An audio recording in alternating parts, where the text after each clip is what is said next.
চলুন মায়ের থেকে জেনে নিই আজকে তিনটি রেসিপি কি হচ্ছে।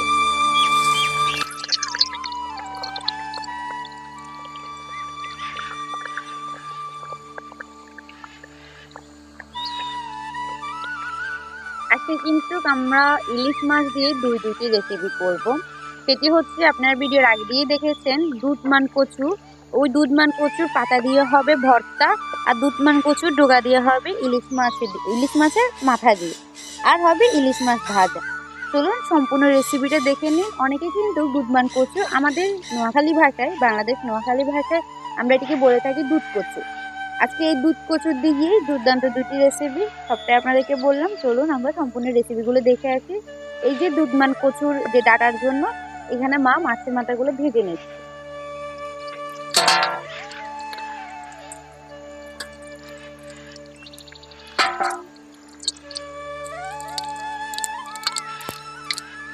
এই তেলে, এই যে মাছ ভাজার যে তেলটা আছে, মাছের মাথা ভাজার তেলটার মধ্যে কিন্তু আমরা আমাদের ওই যে কচুটা রান্না করব।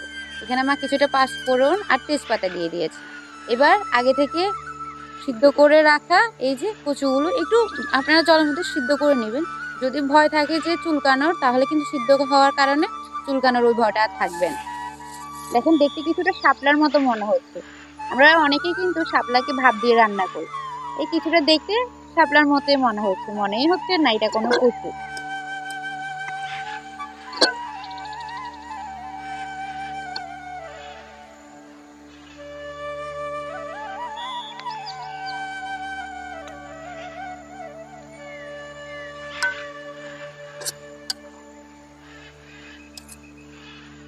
এখানে ব্যবহার হচ্ছে আদা বাটাটা।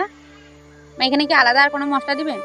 হ্যাঁ, এখানে কচুর তরকারিতে তো একটু রসুন দিতে হবে, মরিচ দিতে হবে, তারপরে জিরা বাটা দিতে হবে, বাটা মরিচ আর বাটা রসুন এগুলো দিতে।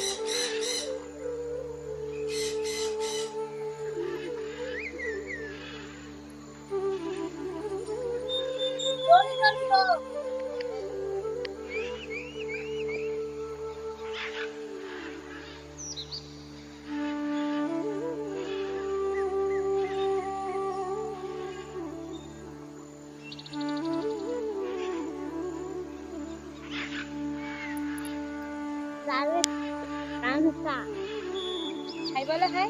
High high.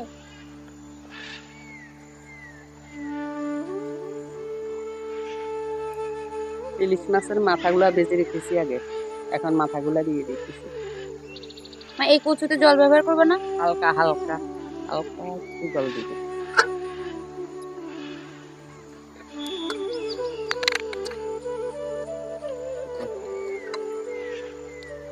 কচুরে আগে একটু একটু বাফাই নিছি, এখন সামান্য পরিমাণ মশলাটা একটু গন্ধ যাওয়ার জন্য হালকা একটু জল দিয়ে দিবে।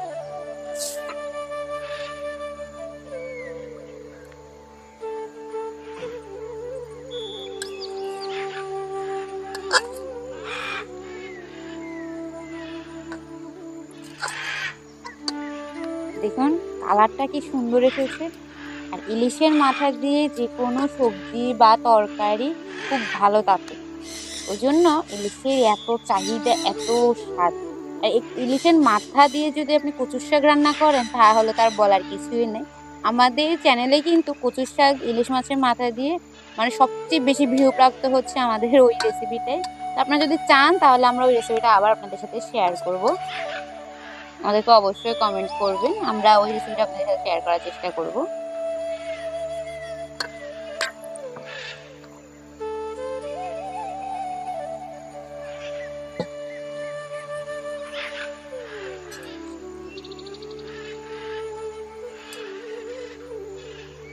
দুধমান কচুর পাতা, ডগা পাতা ভর্তা।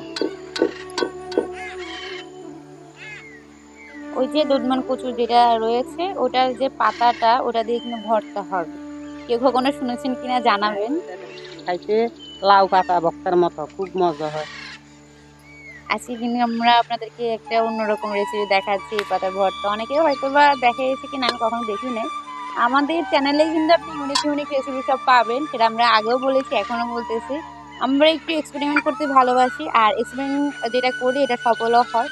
আর আমরা এর আগেও ভর্তাটা খেয়েছি, কিন্তু কখনো আপনাদের সাথে শেয়ার করা হয়নি। কিন্তু আজকে মা ভাবলো যে আপনাদের সাথে শেয়ার করি, আপনারাও এই ভর্তাটা করে খাবেন। যারা ভর্তা লাভার আছেন গরম ভাত, তাদের কাছে এটা খুবই ভালো লাগবে। যাই হোক, মা প্রথমে এটাকে একটু লবণ দিয়ে দিচ্ছে মা।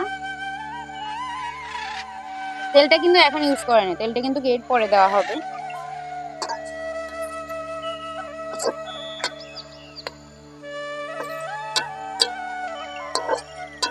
একটু ভাজা ভাজা হওয়ার পরে এখানে একটু সামান্য পরিমাণে তেল দিয়ে দিচ্ছে।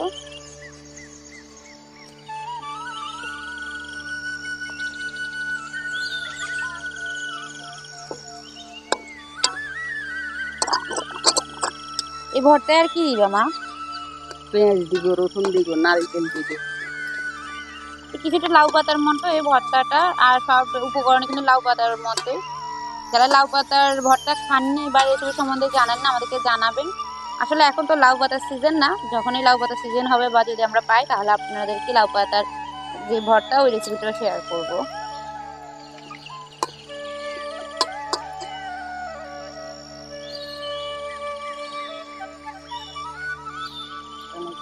পরিমাণ মতো শুকনো লঙ্কা দিয়ে দিতেছি। তারপরে নারকেলটা একটু ভেজে দিলে একটা গ্রান আসে, খেতে খুব ভালো লাগে। এখানে কাঁচা লঙ্কা ব্যবহার করা যাবে না? হ্যাঁ, কাঁচা লঙ্কাও ব্যবহার করা যায়, ওটাতে সুঘ্রাণটা ভালো আসে না। শুকনো লঙ্কা দিলে সুঘ্রাণটা ভালো আসে।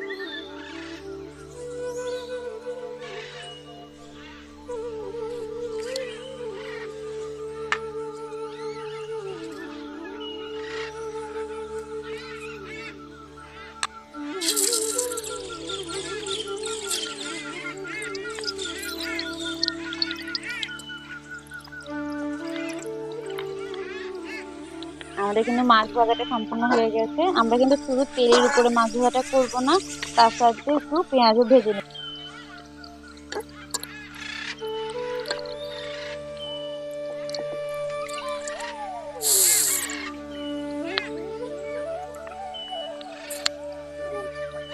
কাঁচা লঙ্কা একসাথে ভালো করে ভেজে নেব। সামান্য পরিমাণে একটু লবণ পেঁয়াজের জন্য, একটু হলুদের গুঁড়ি কালারের জন্য, মাছটা লাল লাল দেখার জন্য ভেজে একটু শুকনো লঙ্কা ভেজে রাখা মাছগুলো পেঁয়াজের সাথে দিয়ে দিচ্ছি।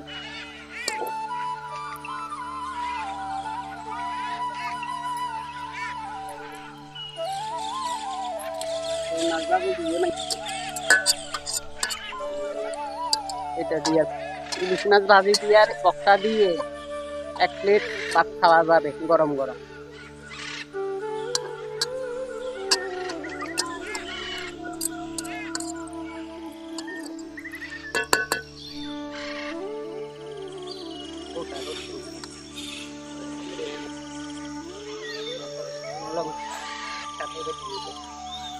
এরপরে নারকেলের পাতার সাথে বাটি